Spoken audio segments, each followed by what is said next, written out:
కూడి వచ్చిన మీ అందరికీ వందనాలండి. బాగున్నారా అందరూ? ఇదేంటి మొన్న అడిగి ఇంతలోకి బాగున్నారా అని అడుగుతుంది అనుకుంటున్నారా? రోజులు ఎలా ఉన్నాయి? ఏ టయాన్ని ఏం జరిగిద్దో చెప్పగలమా? ఈ రోజు ఉంటాము, మనం ఇంటికి వెళ్ళేకి ఏం జరిగిద్దో చెప్పగలమా? అందుకే నేను ఎప్పుడు అడుగుతా ఉంటా, బాగున్నారా బాగున్నారా అని. ఎందుకంటే ఏ నిమిషము ఏ క్షణం ఏం జరిగిద్దో మనము చెప్పలేము కనుక దేవుని మహాకృపను బట్టి మీ అందరికీ వందనాలు. సమయం ఇచ్చిన నాన్నగారికి వందనాలు. మరి మీ ముందు ఇలా చెప్పడానికి దేవుడు కృపని నాకు అనుగ్రహించాడని నేను అనుకొనిచున్నాను. ఇలా చెప్తానని నేను ఎప్పుడు ఊహించలేదు.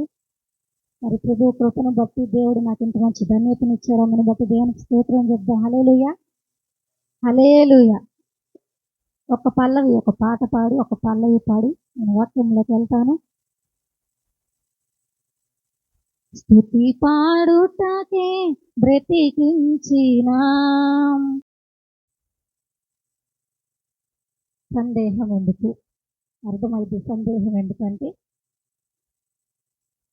ఇద్దరు భార్య భర్తలకి కొత్తగా పెళ్ళి ఒక 6 నెలలు గడిచినవి.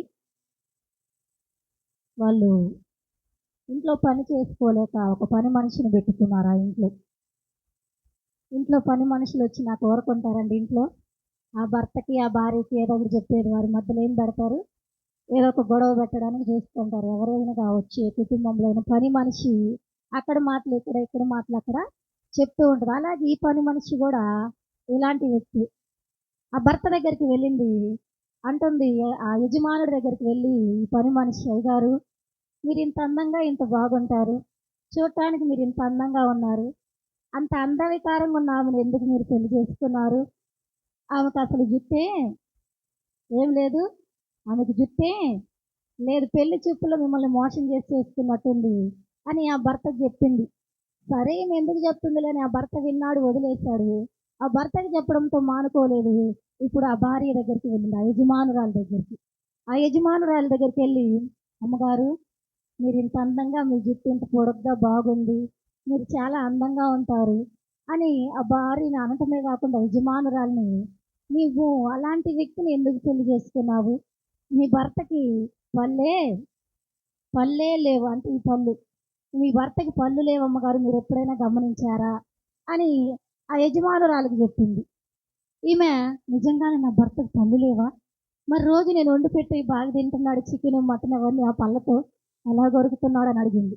నిజమమ్మగారు, నేను చెప్పేది నిజమే, కావాలంటే మీరు ఒకసారి చూడండి నమ్మకపోతే అన్నప్పుడు ఆ భర్త పళ్ళు రుద్దుతున్న సమయంలో వెళ్ళింది. ఏం చెప్పడానికి?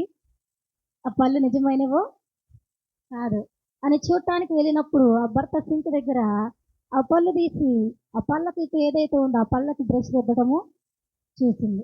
ఎక్కడ రుద్దుతుంది? ఆ పళ్ళకిట్టు ఏదైతే ఆ పళ్ళకిట్టు తీసి దానికి రుద్దడం చూసిన ఈ భార్య, ఓహో పని మనిషి చెప్పింది నిజమే, నా భర్తకి ఏం లేవు, పళ్ళు లేవు, ఆ పళ్ళకిట్టు ఏదైతే పెట్టుకున్నాడో దాన్ని తీసుకొని పళ్ళు రుద్దుతున్నాడు అని మౌనంగానే ఉంది, అడగలేదు.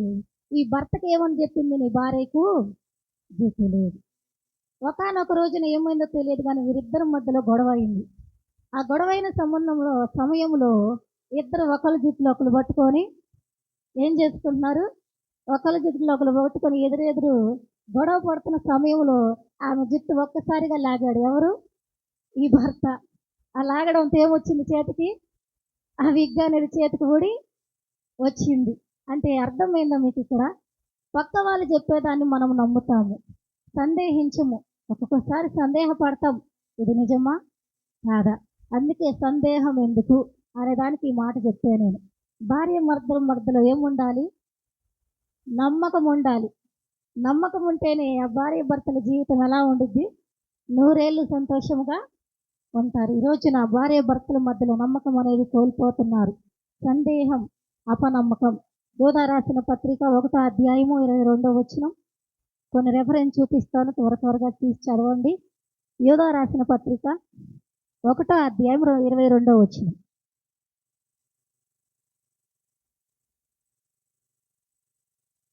యోధా రాసిన పత్రిక 1వ అధ్యాయం 22వ వచనం. కనికరము చూపుడి, అగ్నిలో నుండి లాగినట్టు కొందరిని రక్షించుడి. చాలు మనకు నేను చూపించే ప్రతి మాటలో సందేహం కనిపించింది. ఏమనుంది మరలా చదువు అక్కడ, సందేహపడి వారి మీద కనికరము చూపుడి. సందేహం, అతడు వస్తాడా రాడా?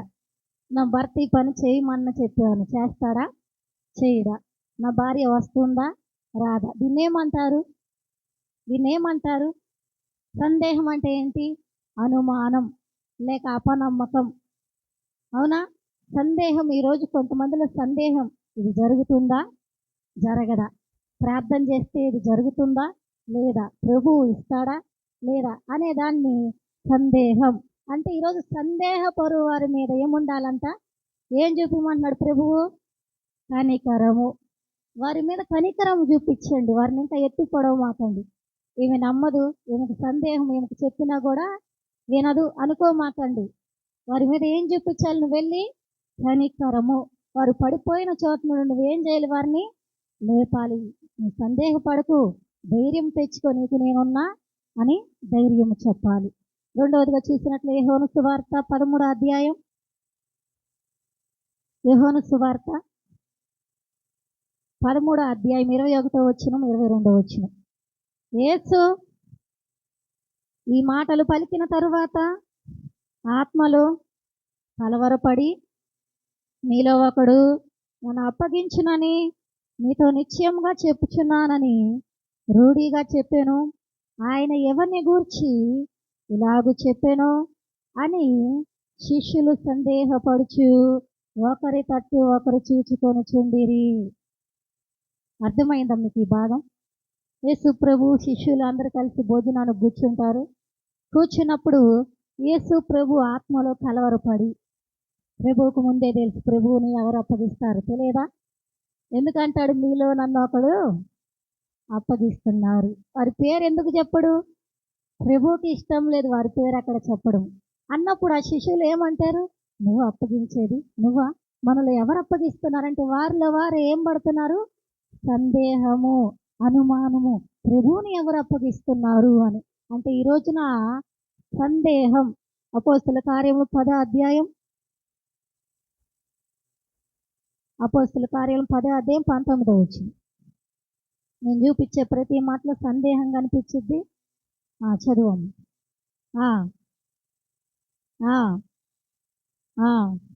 ఆత్మ, ఇదిగో ముగ్గురు మనుష్యులు నిన్ను వెతుకుచున్నారు. నీవు లేచి క్రిందకు దిగి సందేహింపక వారితో కూడా వెళ్ళుము, నేను వారిని పంపి ఉన్నానని అతనితో చెప్పాను. 10వ అధ్యాయం 1వ వచనంలో మనం చూసినట్లయితే అపోస్తల కార్యంలో కొర్నేలి అనే ఒక వ్యక్తి మనకు కనిపిస్తాడు. అతను నీతిమంతుడు, నీతిపరుడు, భక్తిపరుడు అని మనకు రాయబడి ఉంటుంది. అతడు ప్రార్థిస్తున్న సమయంలో యేసు ప్రభు కొర్నేలుకు ఒక దర్శనం కలిగిస్తాడు. నువ్వు చాలా నీతిగా ఉన్నావు, బాగానే ఉంది, నేను ఒక మనుష్యుడి దగ్గరికి నేను పంపిస్తాను, అతన్ని నీ దగ్గరికి తీసుకొనిరా అని చెప్పి ముగ్గురు మనుషుల్ని పేతురు దగ్గరికి పంపిస్తాడు. అప్పటికే పేతురు చాలా ఆకలిగా ఉండి ప్రార్థన చేయాలని మిద్దె మీదకి వెళ్తాడు ప్రార్థించడానికి. ప్రార్థన చేస్తున్న సమయంలో పేతురుకు ఒక దర్శనం కలిగిద్ది. పైనుండి ఒక దుప్పటి కింద పడటం, ఆకాశం నుండి అనేకమైన పురుగులు పేతురు ముందు కనపడడం ఒక దర్శనం. కనపడ్డప్పుడు యేసు అంటాడు, ఇవి నువ్వు తీసుకొని తిను అన్నప్పుడు పేతురు అంటాడు, ప్రభువా ఇవి అపవిత్రమైనవి, ఇవి నేను తినను, ఎందుకంటే నేను పవిత్రమైన వాడును అన్నప్పుడు దానికి అర్థం ఏంటంటే, నేను ముగ్గురు మనుషులు నీ దగ్గరికి పంపిస్తున్నాను. పేతురుకి అసలే సందేహం ఎక్కువ, అనుమానం ఎక్కువ. మీరు చూసినట్లయితే పేతురు జీవితం చూడండి, కొత్త నిబంధనలో ప్రతి దానికి అనుమానం పడతాడు. ఇలా అనుమానం పడతాడని ప్రభువుకు తెలుసు. బహుశా ముగ్గురు మనుషులను పంపిస్తాను, వారిని నువ్వు సందేహపడకుండా వారి వెంట వెళ్ళి అక్కడ అన్యజనుల ఎదుట నువ్వు సువార్తను ప్రకటించు అని వారి మధ్యలో సువార్త ప్రకటించినప్పుడు ఆత్మ అన్యజనుల మీదకి వచ్చి పరిశుద్ధ ఆత్మ పొందుకోవడం మనము చూస్తాము. సందేహం ఎందుకు? 2 విషయాలు నేను రాసుకున్నాను. నాకు ఇచ్చిన టైం అరగంట. ఈ అరగంటలో ముగిస్తే 2 మాటలు చెప్తాను. టైం ఉంటే, లేకపోతే ఒక మాట చెప్పి ముగిస్తాను. టైం వచ్చేసి 12 అయింది. మొదటిగా సందేహం ఎందుకు? యెహోవా యందు నమ్మిక ఉంచుము. ఏముంచాలండి? యెహోవా యందు సందేహపడకుండా యెహోవా యందు ఏముంచాలి?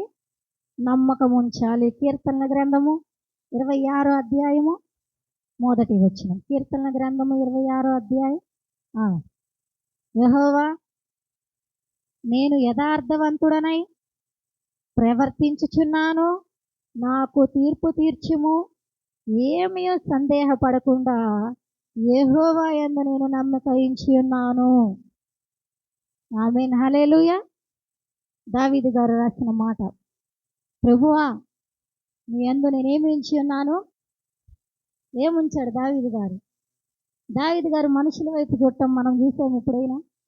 ఏమండి, గొర్రెలు కాసుకునేటప్పుడు ఆయన ప్రభు వైపు చూస్తాడు కానీ ఎనీ టైం మనుషుల్ని ఆశ్రయించాడు. అందుకే ఒకవైపు రాసి ఉన్నాడు, యెహోవాను ఆశ్రయించుట కంటే మనుషుల్ని ఆశ్రయించుట కంటే యెహోవాను ఆశ్రయించుట మేలు. రాజును నమ్ముకొనుట కంటే యెహోవాను ఆశ్రయించుట మేలు.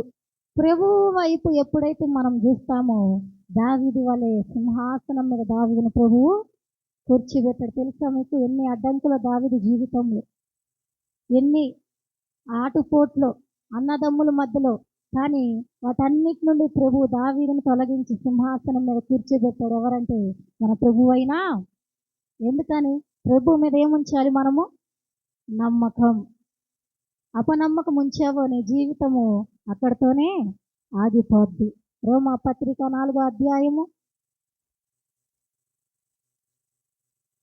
18వ వచనం. రోమా పత్రిక 4వ అధ్యాయము 18వ వచనం. నీ సంతానమును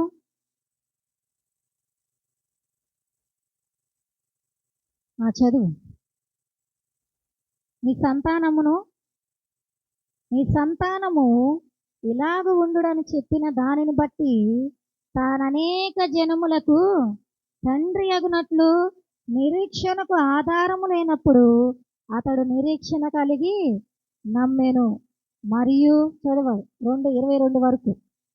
మరియు అతడు విశ్వాసమునందు బలహీనుడు కాక రమారమి 100 ఏండ్ల వయస్సు గలవాడై ఉండి అప్పటికి తన శరీరము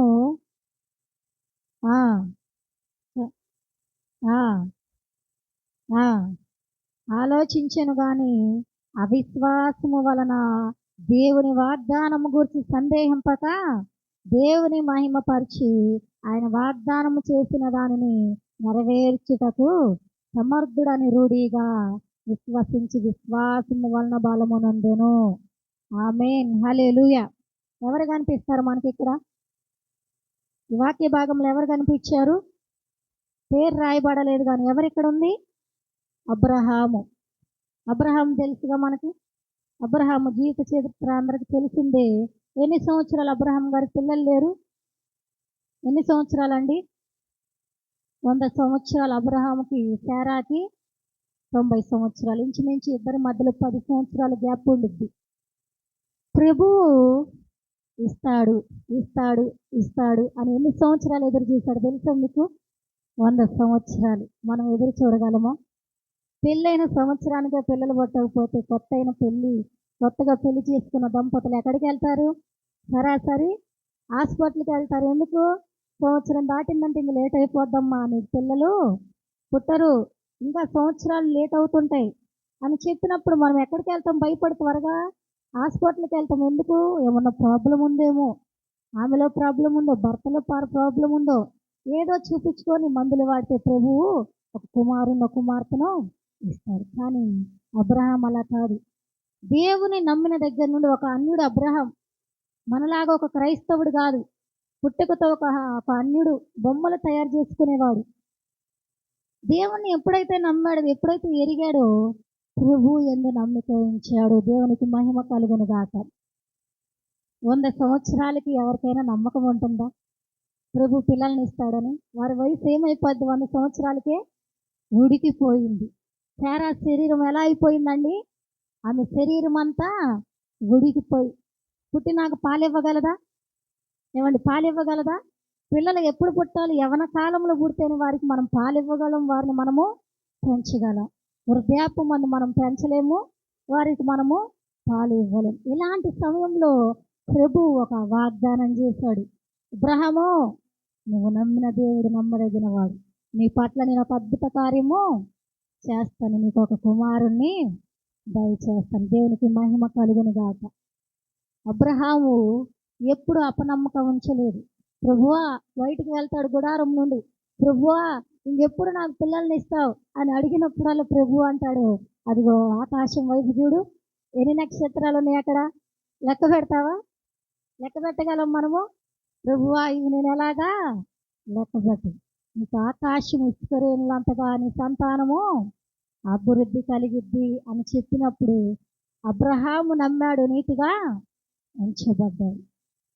ఏబిసిడి అబ్రహాం గురించి కొన్ని మాటలు చెప్తాను నేను మీకు. కీర్తనలు 22వ అధ్యాయం, కీర్తనలు 22వ అధ్యాయం 5వ వచనం.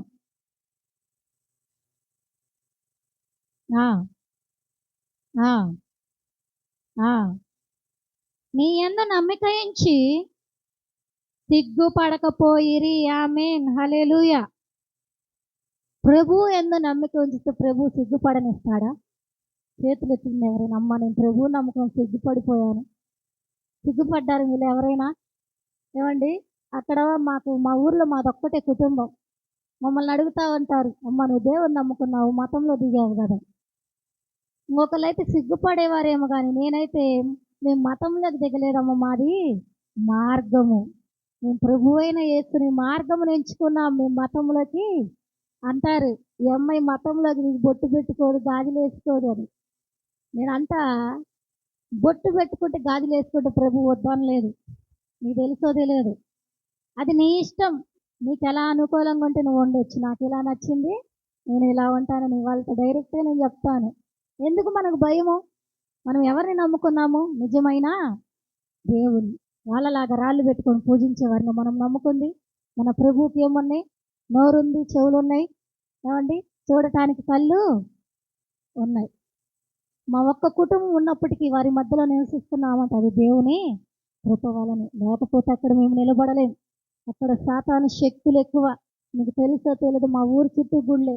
ఈ మధ్య కట్టారు కొత్తగా ఒక 3 సంవత్సరాలు 6 గుళ్ళు దాకా.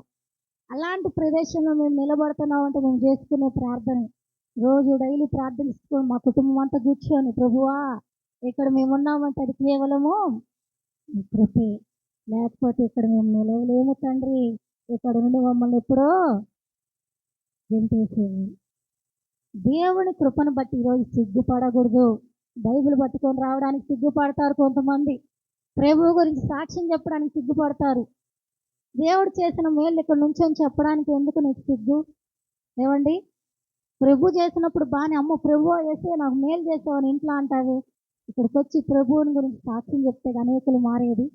ఈరోజు అబ్రహాం మొదటిగా దేవుని నమ్ముకున్నందుకు సిగ్గు పడలేదు. మొదటిగా బి కీర్తనలు 32వ అధ్యాయం 10వ వచనం.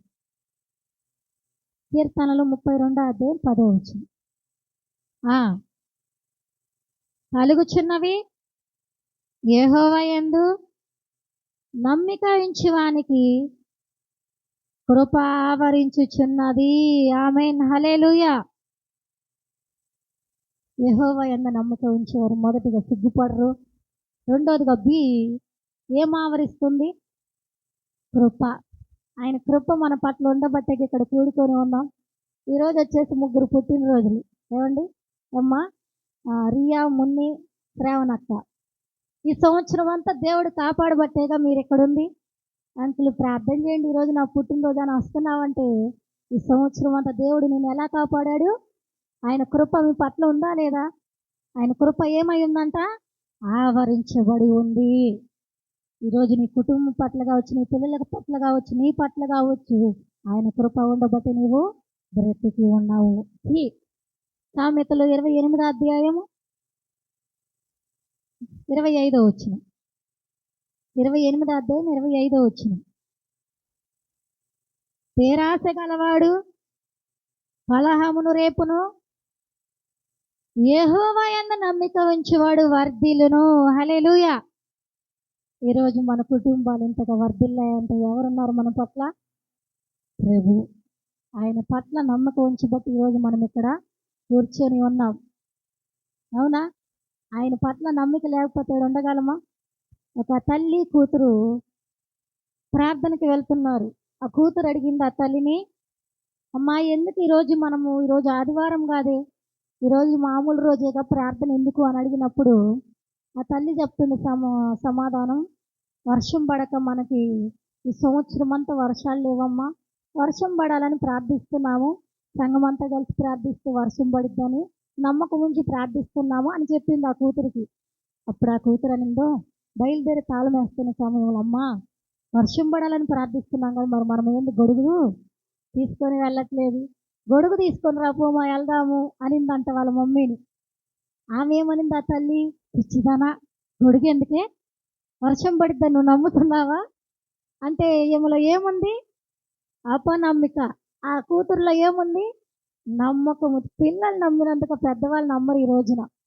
పిచ్చిదాన గొడుగు ఎందుకంటే, అమ్మా నిజంగా దేవుడు వర్షాన్ని కురిపిస్తాడన్న గొడుగు తీసుకొని వెళ్ళినప్పుడు నిజంగా నా ప్రార్థన అయిపోయి బయటకు వచ్చే సమయంలో వర్షం పడింది.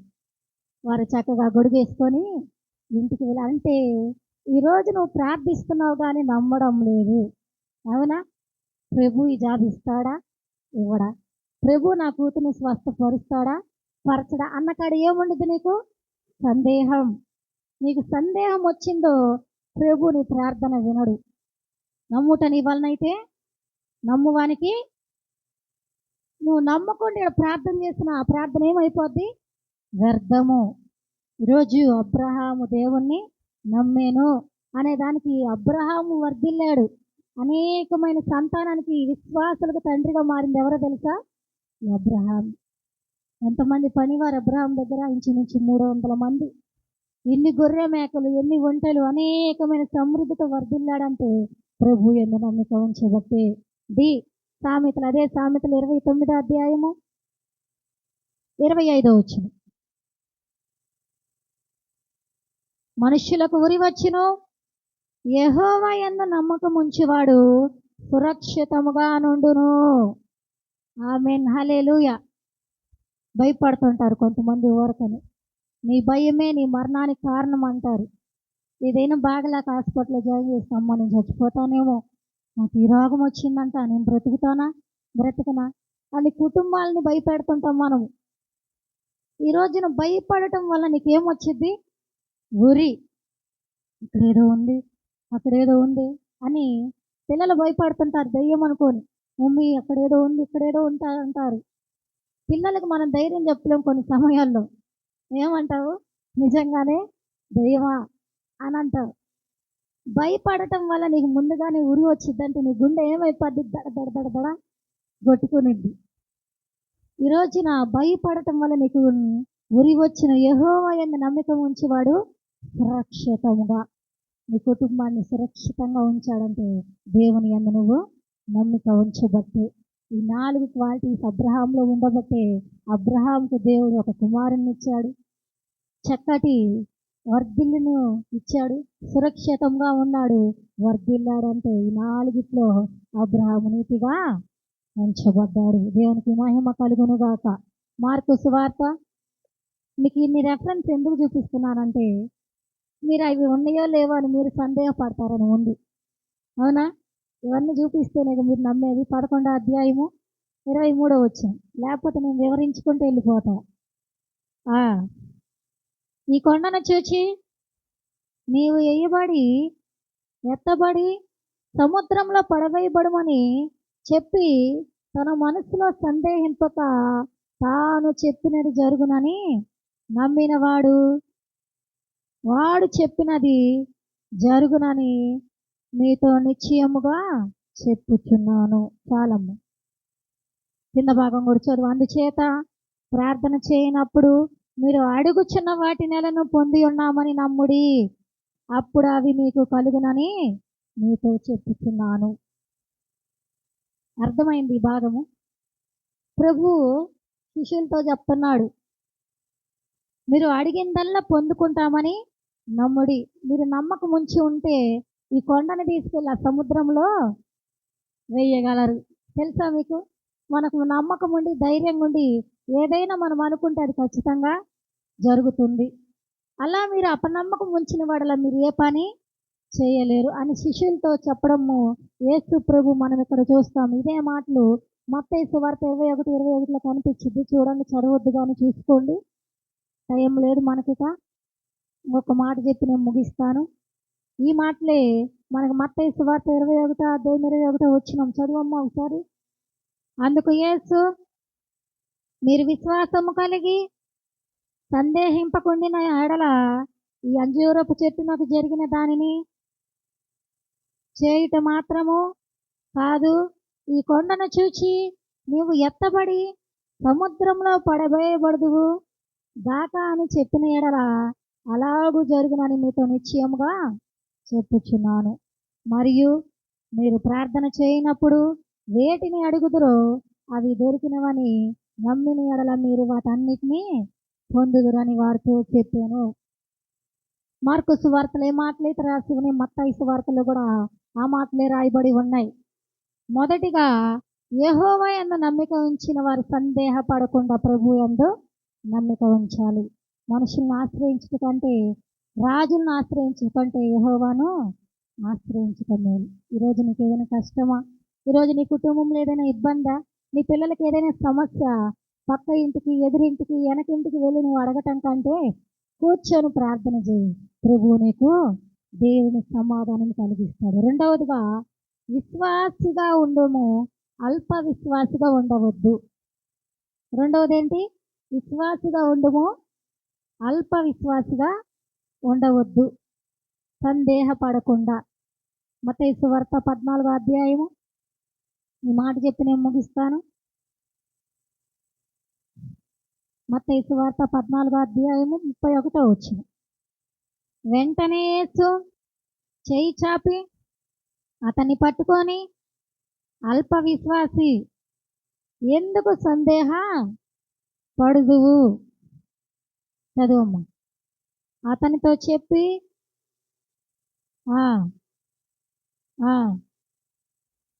చాలు మనకు అంతవరకు. చదివావా మాట వరకు? మరొకసారి చదువు. వెంటనే యేసు చేయి చాపి అతన్ని పట్టుకొని, అల్ప విశ్వాసి, ఎందుకు సందేహపడుతువని అతనితో చెప్పాను. ఎవరితడు? ఎవరో తెలుసా మీకు? పేతురు. నేను చెప్పినట్లుగా పేతురికి అనేకమైన సందేహము, అనేకమైన అనుమానాలు ఉన్నాయంటే మీరు చదువుకొని మత్తయి సువార్త నుండి లూకా సువార్త వరకు ఎప్పుడు సందేహిస్తాడు ప్రభు దగ్గర. ప్రభువా, ఇది ఎందుకు చేస్తున్నావు? ప్రభువా, ఇలా ఎందుకు మాట్లాడావు నువ్వు అని ప్రభువుని ఒక్కోసారి ప్రశ్నించడం కూడా మనం చేస్తాం. అలాంటి సమయంలో ఒక చోట వీరు చక్కగా బోధించి వాక్యాన్ని ఆ చోట అయిపోయినప్పుడు ప్రభు అంటాడు, శిష్యులను ముందుగానే పడవ ఎక్కించి మీరు వెళ్ళండి, వెనక నేను వస్తానని కొండ మీదకి వెళ్ళి ప్రార్థన చేస్తూ ఉంటాడు. ప్రభు ఒక్కడు మిగిలిపోతాడు, అందరినీ ఓడలో పంపిస్తాడు. వీళ్ళు వెళ్ళారు, బాగానే ఉంది. సముద్రం మధ్యలోకి వెళ్ళలేక వీరికి గాలులు, అనేకమైన అలలు ఇలా రావడంతో ఈ శిష్యులు భయపడిపోయారు. ప్రభు గాని మనతో ఉంటే మనల్ని రక్షించేవాడు అని తమలో తాము అనుకుంటున్న సమయంలో ఎదురుగా ప్రభు నీళ్ళలో నడిచి రావడము చూస్తారు. తెల్లని వస్త్రాలు వేసుకొని నడిచి వస్తుంటే ప్రభు అని అనుకోరు వీళ్ళు. అమ్మో, దయ్యము భూతమని భయపడతారు. భయపడ్డప్పుడు ప్రభు అంటాడు, భయపడకండి, నేనే మీ యేసుని అని చెప్పినప్పుడు ఇది గమనించిన పేతురు, ప్రభువా, నువ్వు నీళ్ళల్లో ఎలా నడిచావు? నాకు కూడా నడవాలిందయ్యా, నన్ను కూడా నీళ్ళ మీద నడిపించు అని అన్నప్పుడు ప్రభు అటు సైడ్ ఉంటాడు. ఇప్పుడు పేతురుని అంటాడు, నువ్వు కూడా నా దగ్గరికి నీళ్ళ మీద రా అన్నప్పుడు పేతురు నీళ్ళ మీద నడిచి వస్తున్నాడు. ప్రభు వైపు చూసి నడిచి వచ్చినంతసేపు పేతురు బాగానే ఉన్నాడు. ఎప్పుడైతే కిందకి పైకి చూశాడో, ఏం చూశాడు? గాలిని, కింద అలల్ని చూశాడు. భయపడము సాగింది. ఇప్పుడు అన్న, ప్రభువా నన్ను రక్షించు. ఇప్పుడు అంటున్నాడు ప్రభు, అల్ప విశ్వాసి, నువ్వు ఎందుకు సందేహపడుతున్నావు? నీ ఎదుట నేను లేనా? నువ్వు నడిచేది నా వైపు చూసి నడిచినప్పుడు నా దగ్గరికి నువ్వు చక్కగా వచ్చేవాడు. ఈరోజు సందేహం కొంతమందిలో, అల్ప విశ్వాసం, నమ్మరు. నిజంగానే ప్రభు ఇది చేస్తాడా? ఇంత పెద్ద కార్యం, ఇంత మంచిగా ఇల్లు ప్రభు నాకు కడతాడా, నా కూతురు పెళ్లి చేస్తాడా, ఇంత చక్కగా జరగాలని నేను ప్రార్థిస్తున్నా కానీ నాకు నమ్మకం అయితే లేదంటాం. ఒక్కొక్కరికి చెప్తాం మనం, ప్రభు చేస్తాడు చేయడు అక్క, నేనైతే ప్రార్థన చేస్తాను. ఈరోజు అల్ప విశ్వాసిగా ఉండటానికి వీలు లేదు. పేతురు ప్రభు వైపు చూడకుండా ఎప్పుడైతే కిందకి పైకి చూశాడో పేతురు భయపడటము మొదలుపెట్టాడు. ఈరోజు మనము కూడా ప్రభు వైపు చూడకుండా అటు ఇటు చూసామా, మన జీవితంలో ఏముండిద్ది? అల్ప విశ్వాసము. మత్తయి సువార్త 16వ అధ్యాయము 8వ వచనం. మత్తయి సువార్త 16వ అధ్యాయం 8వ వచనం. యేసు అది ఎరిగి, అల్ప విశ్వాసులారా, మన యొద్ద రొట్టెలు లేవని మీలో మీరెందుకు ఆలోచించుకొనుచున్నారు? శిష్యులు అంటున్నారు చాలమ్మ. కొండ మీద ప్రసంగం చేసినప్పుడు అనేక మందికి 5 రొట్టెలు 2 చేపలు 7 రొట్టెలు ఇలా పంచిన సందర్భాలు చాలా ఉన్నాయి. కానీ వీరు మరో చోటుకు వెళ్ళినప్పుడు ప్రజలు అనేక మంది ఉన్నప్పుడు వీళ్ళు అనుకుంటున్నారు, మన దగ్గర రొట్టెలు లేవు, వీరికి భోజనం ఎలా పెట్టాలి అని వారిలో వారు అనుకుంటున్నప్పుడు ప్రభు ఆ మాటలు విని, మీరు ఎందుకు సందేహిస్తున్నారు? మీ ఎదుటనే కదా నేను కార్యం చేశాను. 5,000 మందికి 5 రొట్టెలు 2 చేపలు నేను పంచి పెట్టలేదా? ఎన్ని గంపలు ఎత్తారు అంటే ఎన్ని గంపలు ఎత్తారు? 12 గంపలు ఎత్తలేదా? 7 రొట్టెలు పెట్టాను, అనేకం ఎందుకు పంచాను, మీరు ఎరుగురా? ఈరోజు మీరు ఎందుకు సందేహపడుతున్నారు? నేను మీతో కూడా లేనా అని ప్రభు అయిన యేసు శిష్యులకు చెప్పడం మనం ఇక్కడ చూస్తాం. మత్తయి సువార్త 6వ అధ్యాయం 30వ వచనం.